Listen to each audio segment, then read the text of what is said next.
La pierre noire.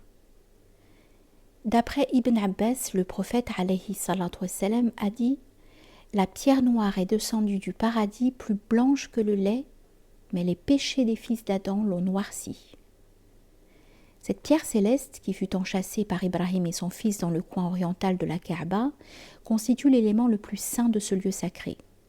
La Kaaba porte ainsi une empreinte du paradis, et c'est ce qui explique pourquoi les pèlerins se bousculent parfois violemment pour embrasser ou toucher cette fameuse pierre noire.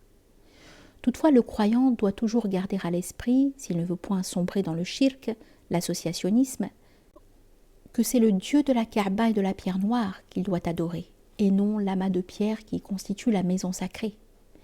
Abdullah ibn Omar bousculait jusqu'à saigner du nez en essayant de toucher la pierre avant d'être apostrophé un jour par le prophète, alayhi salatu salam, qui lui fit la recommandation suivante. « Ô Abu Hafs, tu es un homme de forte carrure. Ne bouscule donc pas les gens autour de la pierre, car tu risquerais de léser les plus faibles. Aussi, si tu trouves un passage libre, touche-la et embrasse-la.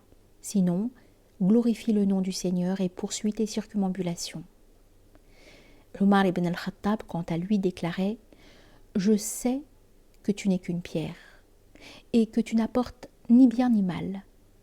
Si je n'avais pas vu le prophète alayhi salatu wassalam t'embrasser, je ne t'aurais pas embrassé. » Cette pierre ne possède en elle-même aucun pouvoir quelconque.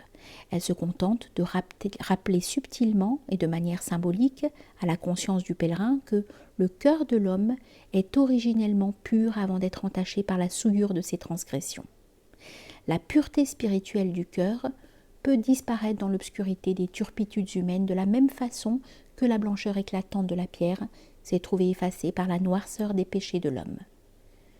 Cette pierre au fond porte à la fois le doux parfum du paradis et le poids de la désobéissance humaine, et rappelle ainsi le perpétuel conflit intérieur qui caractérise l'homme, lequel est dominé tantôt par ses aspirations célestes, tantôt par ses inclinations terrestres.